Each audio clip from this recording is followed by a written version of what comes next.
Perseveremos en la lectura de la palabra. ¿Cómo le vamos a decir al Señor que le amamos, pero que no hacemos tiempo para leer lo que Él nos ha dejado escrito en su palabra? Dice su palabra que nosotros le demostramos que le amamos si cumplimos y guardamos sus mandamientos. Se nos hace difícil porque somos humanos, somos débiles. Pero si hemos pecado, abogado tenemos para con el Padre, a Cristo Jesús. Podemos volver a empezar. Si es por falta de fuerza, el Señor nos puede dar fuerza. El Señor nos perdona y nos da nuevas oportunidades. El Señor nos ayuda a vencer todo obstáculo, porque al momento de querer leer la Biblia, vamos a encontrar diferentes dificultades que nos van a querer estorbar y nos van a querer estropear nuestro avance en la lectura, en el conocimiento de Dios.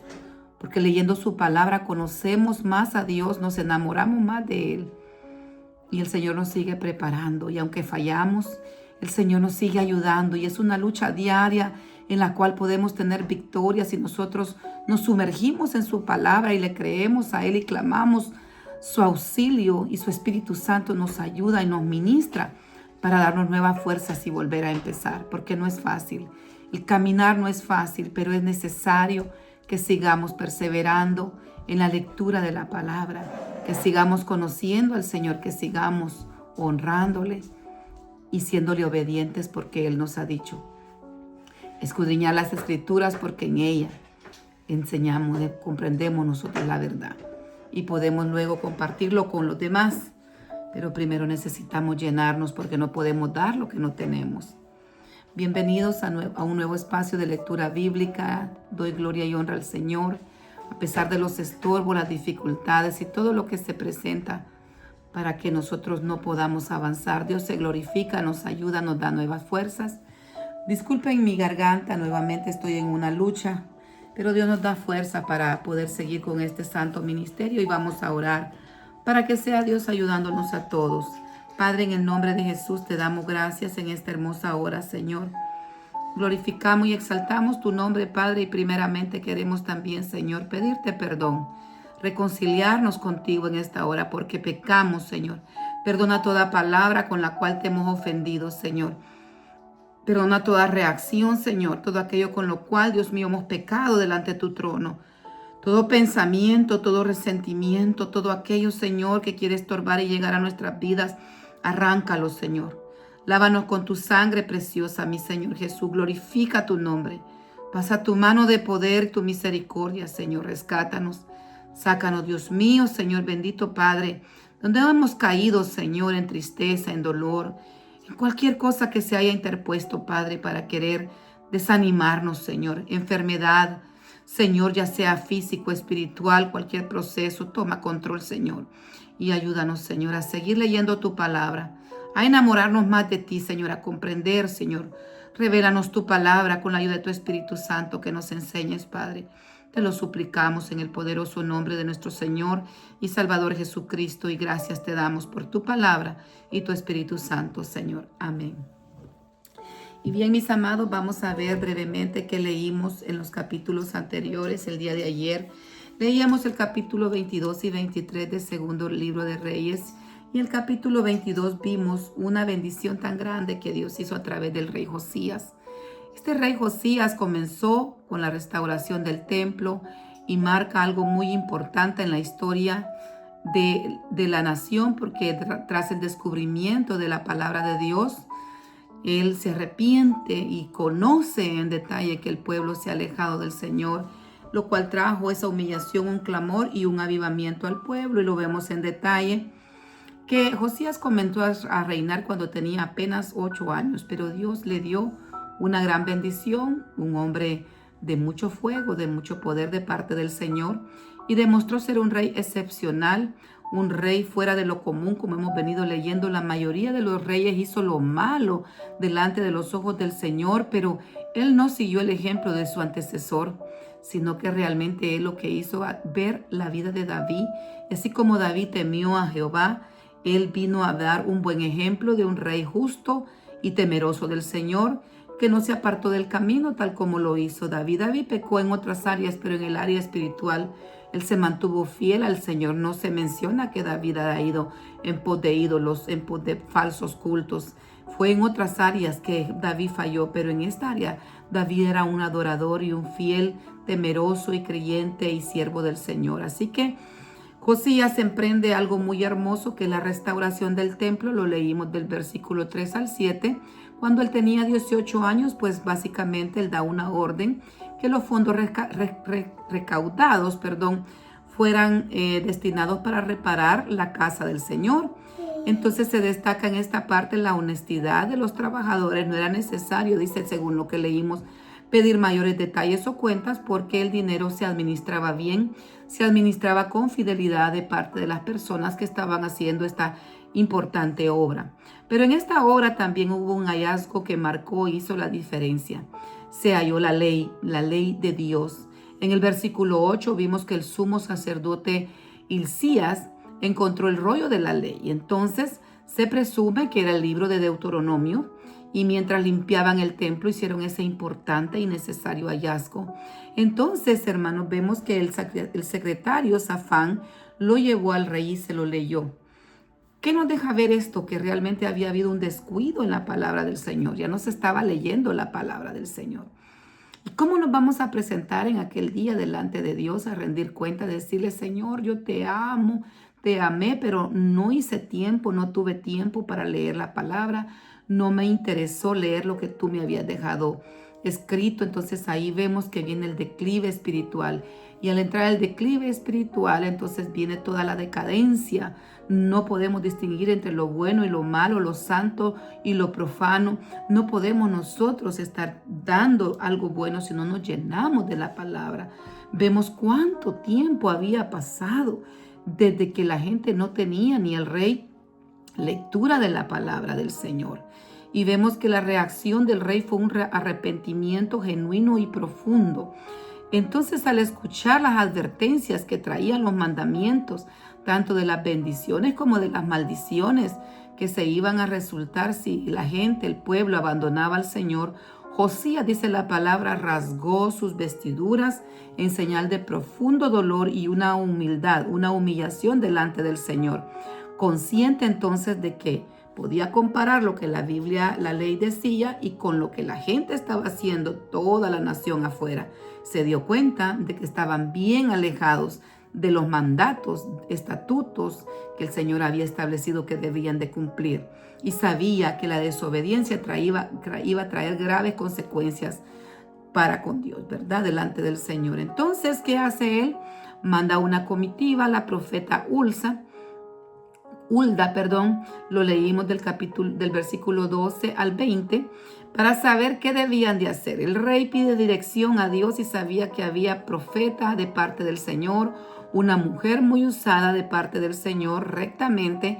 Él envía a sus oficiales a consultar a Hulda y ella confirma lo que el rey sospechaba, que efectivamente iba a venir un juicio divino sobre Judá también por su idolatría. Pero le aseguró al rey Josías que debido a que su corazón se había humillado y se había arrepentido delante del Señor, él como rey iba a morir en paz. Él no iba a ver esta destrucción, sino que no vería él esa destrucción en la ciudad, sino que esto iba a suceder más adelante.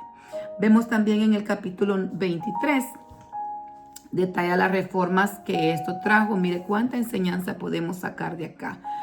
Qué bendición es cuando una persona temerosa de Dios está al frente de una nación. Qué bendición cuando una persona temerosa de Dios es el sacerdote de la casa, que el varón sea un hombre temeroso y amoroso para con Dios, porque entonces va a haber bendición y va a haber ese anhelo de querer hacer las cosas conforme el Señor nos dice, y eso nos va a traer mucha bendición como familia, como iglesia, como nación. Entonces también él no solo se quedó llorando y lamentando, el rey Josías, él accionó. ¿Y qué empezó a hacer? Hacer reformas radicales. Y lo que veníamos leyendo de que habían reyes que hacían cosas buenas, pero obediencias a medias, pero que los cultos en los lugares altos seguían, que sin embargo, a pesar de las cosas buenas, los altares ahí no se habían derribado. Entonces Josías hace algo diferente. Josías purificó la nación, eliminó la idolatría y restauró la Pascua del Señor que no se había celebrado, dice la Biblia, desde el tiempo de los reyes. Imagínense cuántos reyes ya habían, desde el tiempo, de los jueces. ¿Cuántos reyes habían gobernado ya y no habían hecho la Pascua? Desde el tiempo de los jueces venía ese que se había quedado sin ser obedientes a hacer las fiestas solemnes al Señor. Entonces vemos en detalle que Josías renovó el pacto con Dios, reúne al pueblo y se comprometió pública y colectivamente a seguir a Dios y obedecer sus mandamientos de todo corazón. Además, él llevó a cabo la purificación exhaustiva, minuciosa de la nación, derribó los altares paganos que habían, los lugares altos que habían, destruyó el altar porque habían hecho altar en Betel, que ese nombre es precioso, casa de Dios y puerta del cielo, y lo habían convertido en otro lugar de paganos cultos donde se ofrecían sacrificios a falsos dioses. Entonces se cumplió ahí exactamente la profecía hecha años atrás por el profeta, el varón de Dios, que iba a derribar el altar. Hasta el nombre se había dicho del rey que lo iba a hacer, y él lo ejecutó tal cual Dios lo había mandado a decir. También, como habíamos comentado al principio, se restaura la Pascua, la celebración de esta manera solemne, tan grande y tan ordenada que no se había visto igual desde los días de los jueces. Entonces también viene la sentencia de Dios, continúa siendo firme. Vemos que a pesar de todo lo bueno que hizo Josías, pero era tanta la maldad que había sido como acumulada, ¿verdad?, de parte de Judá delante del Señor, que aunque Josías se arrepintió, renovó los pactos, hizo una limpieza, una purificación, una renovación de votos, restableció las fiestas, limpió los altares, limpió incluso el templo del Señor. A pesar de todo esto, el anuncio de la destrucción de Judá seguía en pie. ¿Por qué? Por todos los pecados anteriores, especialmente todos los pecados acumulados bajo el rey Manasés, y toda esta sentencia era entonces irrevocable. Cuando Dios dice sí es sí, cuando Dios dice no es no. Vemos que al final el libro termina con la muerte de Josías y fin de esta monarquía. El capítulo concluye con una muerte bastante prematura de Josías en una batalla en el Megido contra el faraón Necao, dice la palabra. Y luego vemos trágicos reinados que los sucedieron sus hijos Joacás y Joacim, los cuales llevaron a la nación nuevamente a hacer lo malo y por lo tanto llevan a la nación hacia el exilio que Dios había anunciado. Hoy vamos a leer el capítulo número 24 y 25 y con esto concluimos este hermoso libro histórico de los reyes. Hemos venido viendo diferentes reyes que venían gobernando tanto en Israel como en Judá. A estas alturas recordemos que ya Israel, las 10 tribus habían sido llevadas y ya solo estaba esta parte, pero a pesar de ver Judá el comportamiento de su hermana, no pudo ella como tomar nota de toda la enseñanza, las consecuencias de la rebeldía, las consecuencias de apartarse del Señor. Y vamos a ver entonces cómo concluye este libro en este día para la gloria y la honra del Señor. La palabra de Dios la leemos honrando al Padre, al Hijo y al Espíritu Santo, y dice: reinado de Joacim. De 25 años era Joacim cuando comenzó a reinar, y a los 11 años reinó en Jerusalén. El nombre de su madre fue Zebuda, hija de Pedaías de Ruma, e hizo lo malo ante los ojos de Jehová, conforme a todas las cosas que sus padres habían hecho. Capítulo 24, versículo 1 en adelante. En su tiempo subió en campaña Nabucodonosor, rey de Babilonia. Joacim vino a ser su siervo por 3 años, pero luego volvió y se rebeló contra él. Pero Jehová envió contra Joacim tropas de caldeos, tropas de sirios, tropas de moabitas y tropas de amonitas, los cuales envió contra Judá para que la destruyesen conforme a la palabra de Jehová que había hablado por sus siervos los profetas. Ciertamente vino esto contra Judá por mandato de Jehová para quitarla de su presencia, por los pecados de Manasés y por todo lo que él hizo. Asimismo por la sangre inocente de que se derramó, pues llenó a Jerusalén de sangre inocente. Jehová, por tanto, no quiso perdonar los demás hechos de Joacim, y todo lo que hizo no está escrito en el libro de la crónica de los reyes de Judá. Y durmió Joacim con sus padres y reinó en su lugar Joaquín su hijo. Y nunca más el rey de Egipto salió de su tierra, porque el rey de Babilonia le tomó todo lo que era suyo desde el río de Egipto hasta el río Éufrates. Joaquín y los nobles son llevados cautivos a Babilonia. De 18 años era Joaquín cuando comenzó a reinar y reinó en Jerusalén 3 meses. El nombre de su madre fue Nehustá, hija de Elnatán de Jerusalén, e hizo lo malo ante los ojos de Jehová conforme a todas las cosas que había hecho su padre. En aquel tiempo subieron contra Jerusalén los siervos de Nabucodonosor, el rey de Babilonia, a la ciudad, y la ciudad fue sitiada. Vino también Nabucodonosor, rey de Babilonia, contra la ciudad, cuando los siervos la tenían sitiada. Entonces salió Joaquín, rey de Judá, al rey de Babilonia, él y su madre y sus siervos, sus príncipes, sus oficiales, y lo prendió el rey de Babilonia en el 8º año de su reinado. Y sacó de ahí a todos los tesoros de la casa de Jehová y los tesoros de la casa real, y rompió en pedazos todos los utensilios de oro que había hecho Salomón, el rey de Israel, en la casa de Jehová, como Jehová había dicho. Y llevó en cautiverio a todo Jerusalén, a todos los príncipes, a todos los hombres valientes, hasta 10,000 cautivos, y a todos los artesanos, los herreros. No quedó nadie excepto los pobres del pueblo de la tierra. Asimismo llevó cautivos a Babilonia a Joaquín, a la madre del rey, a las mujeres del rey, a sus oficiales, a los poderosos de la tierra. Cautivos los llevó de Jerusalén a Babilonia, a todos los hombres de guerra, que fueron 7,000, a todos los artesanos y herreros, que fueron 1,000, y a todos los valientes para hacer guerra llevó cautivo el rey de Babilonia. Y el rey de Babilonia puso por rey en lugar de Joaquín a Matanías, su tío, y le cambió el nombre por Sedequías. Reinado de Sedequías, del versículo 18 en adelante. De 21 años era Sedequías cuando comenzó a reinar, y reinó en Jerusalén 11 años. El nombre de su madre fue Hamutal, hija de Jeremías de Libna, e hizo lo malo ante los ojos de Jehová conforme a todo lo que había hecho Joacim. Vino pues la ira de Jehová contra Jerusalén y Judá, hasta que los echó de su presencia, y Sedequías se rebeló contra el rey de Babilonia. Caída de Jerusalén del capítulo 25 al final. Aconteció a los 9 años de su reinado, en el mes 10º, a los 10 días del mes, que Nabucodonosor, rey de Babilonia, vino con todo su ejército contra Jerusalén, y la sitió, y levantó torres contra ella alrededor, y estuvo la ciudad sitiada hasta el año 11 del rey Sedequías. A los 9 días del 4º mes prevaleció el hambre en la ciudad, hasta que no hubo pan para el pueblo de la tierra. Abierta ya una brecha en el muro de la ciudad, huyeron de noche todos los hombres de guerra por el camino de la puerta que estaba entre los muros junto a los huertos del rey, estando los caldeos alrededor de la ciudad, y el rey se fue por el camino de Arabá. Y el ejército de los caldeos siguió al rey y lo apresó en la llanura de Jericó, habiéndolo sido dispersado todo su ejército. Preso pues el rey, le trajeron al rey de Babilonia en Ribla, y pronunciaron contra él sentencia.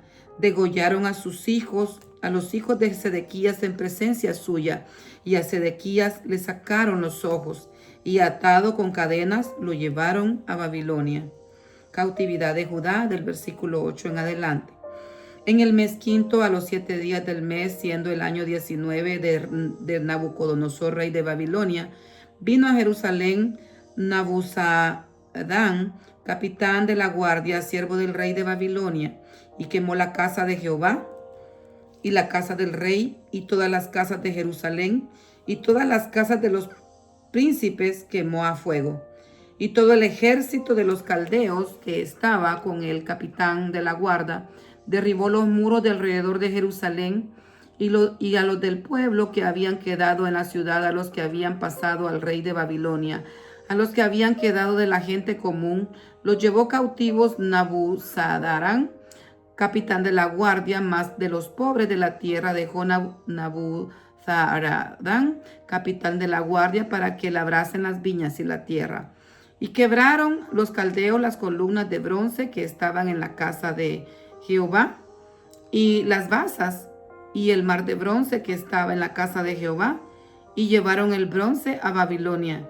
Llevaron también los caldeos las paletas, las despabiladeras, los cucharones y todos los utensilios de bronce con que ministraban. Incensarios, cuencos, los que de oro en el oro y a los que de plata en plata. Y todo lo llevó el capitán de la guardia. Las 2 columnas, un mar y las basas de Salomón, que Salomón había hecho para la casa de Jehová. No fue posible pasar todo esto. La altura de la columna era de 18 codos y tenía encima un capitel de bronce. La altura del capitel era de 3 codos. Sobre el capitel había una red de granadas alrededor, todo de bronce, e igual labor había en la otra columna con su red. Tomó entonces el capitán de la guardia, el primer sacerdote Seraías, al segundo sacerdote Sofonías y 3 guardias de vigilia. Y la ciudad tomó un oficial que tenía a su cargo los hombres de guerra, y 5 varones de los consejeros del rey que estaban en la ciudad. El principal escriba del ejército, que llevaba el registro de la gente del país, y 70 varones del pueblo de la tierra que estaban en la ciudad. Estos tomó Nabuzaradán, capital de la guardia, y los llevó a Ribla, al rey de Babilonia. Y el rey de Babilonia los hirió y mató en Ribla, en tierra de Hamat. Así fue llevado cautivo Judá sobre su tierra. El remanente huye a Egipto. Versículo 22 en adelante. Y el pueblo que Nabucodonosor, rey de Babilonia, dejó en la tierra de Judá, puso por gobernador a Gedalías, hijo de Ahicam, hijo de Safán. Y oyéndolo todos los príncipes del ejército, ellos y su gente, que el rey de Babilonia había puesto por gobernador a Gedalías, vinieron a él en Mizpa.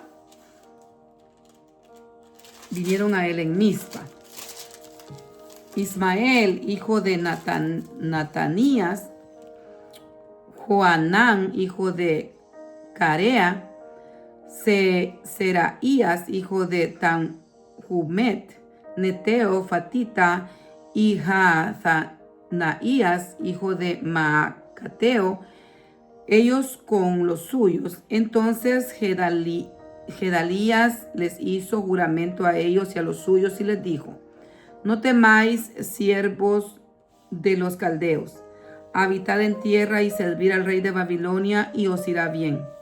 Mas en el mes 7 vino Ismael, hijo de Natanaías, hijo de Elisama, de la estirpe real, y con él 10 varones, e hirieron a Gedalías, y murió. Y también a los de Judá, a los caldeos que estaban con él en Mizpa. Y levantándose todo el pueblo, desde el menor hasta el mayor, con los capitanes del ejército, se fueron a Egipto por temor de los caldeos. Joaquín es liberado y recibe honores en Babilonia. Versículo 27 en adelante. Aconteció a los 37 años del cautiverio de Joaquín, rey de Judá, en el mes 12, a los 27 días del mes, que Evil Menorac, rey de Babilonia, en el primer año de su reinado, libertó a Joaquín, rey de Judá, sacándole de la cárcel, y le habló con benevolencia y puso su trono más alto que los tronos de los reyes que estaban con él en Babilonia, y le cambió los vestidos de prisionero y comió siempre delante de él todos los días de su vida, y diariamente le fue dada su comida de parte del rey, que continuó todos los días de su vida. Así terminamos hoy la lectura del libro segundo de Reyes. Y si Dios nos permite, el día de mañana vamos a hacer la introducción de primera y segunda de Crónicas. Bendito Dios, así para irlo leyendo, avanzando nosotros con todo el programa de lectura de este año. Si el Señor nos permite, continuaremos mañana. Y hoy nos pasamos a leer en Efesios. En Efesios, el día de ayer leíamos el capítulo 3 y vimos que se dividía en 2 secciones principales. La número 1 era la revelación del misterio del Evangelio. Y qué bendición, porque en este misterio usted y yo, hermano, hermana, creyente en Jesucristo, nosotros los cristianos, los gentiles, estábamos incluidos para ser familia de Dios, a los que creyeren, pues. Y entonces, esta es una gran bendición, porque antes, pues, ellos creían, los judíos, que solo para ellos era programada la salvación, el pueblo escogido de Dios. Si bien es cierto, es real, el pueblo de Israel es el pueblo escogido del Señor. Esas 12 tribus maravillosas que nosotros realmente aprendemos tanto de todo lo que el Señor tenía previsto a través de sus vidas. Una bendición tan grande que seguimos aprendiendo tanto de los aciertos como de los desaciertos que hicieron, pero nosotros estábamos incluidos en los planes de salvación de parte del Señor. Qué bueno es nuestro Dios. Entonces también la segunda parte de este capítulo vemos que se concluye con una oración muy poderosa, pidiendo por la fortaleza espiritual y entendimiento del amor de Cristo de parte de la iglesia, ¿verdad? Que tengamos eso, no solo los efesios, sino también nosotros. El misterio revelado, pues Pablo explica que es un misterio. Es algo que estaba oculto, es algo que para estos tiempos, desde que ellos empezaron a practicar, Pablo enviado a los gentiles a evangelizar, un plan oculto desde el pasado, les dice, y revelado ahora, es que los gentiles somos coherederos y miembros del mismo cuerpo de Cristo, que las barreras fueron quitadas por nuestro Señor y Salvador Jesucristo. Cristo triunfó en la cruz del Calvario y pensó en todos nosotros. Así lo dice, ¿verdad? San Juan 3:16, que de tal manera amó Dios al mundo, es decir, a todas las naciones, a todo aquel que creamos, vamos a ser parte, somos parte de la familia de Dios. Entonces compartimos, por lo tanto, las mismas promesas que ellos, y tenemos nosotros promesas maravillosas, espirituales y eternas. Así que el propósito del Señor es grande para con nosotros los gentiles, y también eso sirve para mostrar la multiforme gracia y sabiduría de Dios, que incluye a nosotros, que no teníamos nosotros realmente conocimiento de Él, ni de ley, ni de nada. Y entonces el Señor nos ayuda para ser parte de su familia. Bendito Dios, así se cumple el propósito eterno del Padre a través de Cristo Jesús. Vemos que Pablo hace una oración muy linda, pidiendo por fortaleza interior, ora para que los creyentes sean fortalecidos con el poder en su hombre interior. ¿Mediante qué? Mediante la palabra, mediante el Espíritu Santo que Dios nos ha dejado a todos. Así que estemos también arraigados en el amor del Señor. Pide que Cristo habite plenamente en nuestros corazones por la fe. Así es, para que nosotros, la iglesia, podamos comprender el amor de Dios, la inmensidad de ese amor tan grande del Señor, la anchura, dice, la longitud, la profundidad y la altura del amor de Cristo Jesús. Así que termina al final, capítulo 3, versículo 20, el capítulo cierra con una poderosa alabanza, diciendo que Dios es capaz de hacer muchísimo más abundantemente de todo lo que le pedimos o entendemos, según el poder que opera en nuestras vidas, que es el Espíritu Santo y poderoso del Señor, el Espíritu de verdad, el Espíritu de Cristo. Somos bendecidos por tener la palabra escrita, somos bendecidos por tener la presencia de su Santo Espíritu, el amor de Dios en nuestros corazones. Así que hoy vamos a leer el capítulo número 4 y el título es La unidad del Espíritu. Y siempre la palabra del Señor la leemos honrando al Padre, al Hijo y al Espíritu Santo. Yo pues, preso en el Señor, os ruego que andéis como es digno de la vocación con que fuisteis llamado, con toda humildad, mansedumbre, soportándonos con paciencia los unos a los otros en el amor, solícitos en guardar la unidad del Espíritu en el vínculo de la paz, un cuerpo y un espíritu con que fuisteis también llamados en una misma esperanza de vuestra vocación. Un Señor, una fe, un bautismo, un Dios y Padre de todos, el cual es sobre todos y por todos y en todos. Pero a cada uno de nosotros fue dada la gracia conforme a la medida del don de Cristo, por lo cual dice: subiendo a lo alto, llevó cautiva la cautividad y dio dones a los hombres. ¿Y eso de que subió? ¿Qué es sino que también había descendido primero a las partes más bajas de la tierra? El que descendió es el mismo que también subió por encima de todos los cielos para llenarlo todo.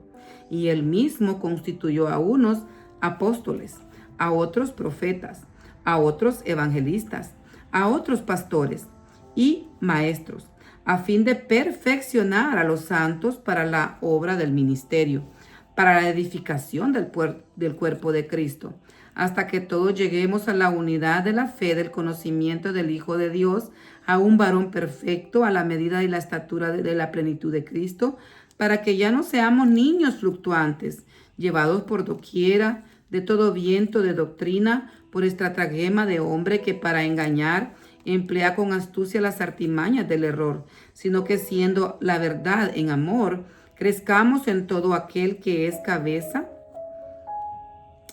crezcamos en todo aquel que es la cabeza, esto es Cristo, en quien de quien todo el cuerpo bien concertado y unido crece entre sí por todas las coyunturas que se ayuntan mutuamente según la actividad propia de cada miembro, recibe su crecimiento para ir edificándose en amor. La nueva vida en Cristo del versículo 17 en adelante. Esto pues digo y requiero en el Señor, que ya no andéis como los otros gentiles que andaban en la vanidad de su mente, teniendo el entendimiento entenebrecido, ajenos a la vida de Dios por ignorancia, en que en ellos hay por la dureza de su corazón, los cuales después de que perdieron toda sensibilidad, se entregaron a la lascivia para cometer con avidez toda clase de impureza. Mas vosotros no habéis aprendido así de Cristo, si en verdad le habéis oído y le habéis sido por enseñados conforme a la verdad que está en Jesús. En cuanto a la pasada manera de vivir, despojaos del viejo hombre que está viciado conforme a los deseos engañosos, y renovados en el espíritu de vuestra mente, y vestíos del nuevo hombre, creado según Dios en la justicia y santidad de la verdad. Por lo cual, desechando la mentira, hablad verdad cada uno con su prójimo, porque somos miembros los unos de los otros. Airaos, pero no pequéis. No se ponga el sol sobre vuestro enojo, ni deis lugar al diablo. El que hurtaba no hurte más, sino que trabaje, haciendo con sus manos lo que es bueno, para que tenga que compartir con el que padece necesidad. Ninguna palabra corrompida salga de vuestra boca, sino la que sea buena y necesaria para la edificación, a fin de dar gracia a los oyentes. No contristéis al Espíritu Santo de Dios, con el cual fuisteis sellados para el día de la redención. Quítese de vosotros toda amargura, enojo, ira, gritería, maldicencia y toda malicia. Antes sed benignos los unos con los otros, misericordiosos, perdonándonos los unos a los otros, como Dios también os perdonó a vosotros en Cristo Jesús. Amén. Así terminamos la lectura en este día. Que el Señor les bendiga y les guarde. Si Dios nos permite, continuamos el día de mañana. Les animo, les invito a que sigamos adelante, que mantengamos este tiempo de oración, también de búsqueda, de meditación y de lectura de la palabra que nuestra alma necesita, y todo sea para la gloria y la honra del Señor, que nosotros también podamos por los medios, por las redes sociales, compartir la palabra y así trabajarle al Señor. Podemos salir, ir, entrar a muchos lugares para la gloria de Dios con la palabra, aún sin salir todavía, porque estos videos pueden llegar a la intimidad de muchos hogares para poder compartir la palabra y llevar la buena nueva que hay en salvación en Cristo Jesús, Señor nuestro. Dios les bendiga y les guarde.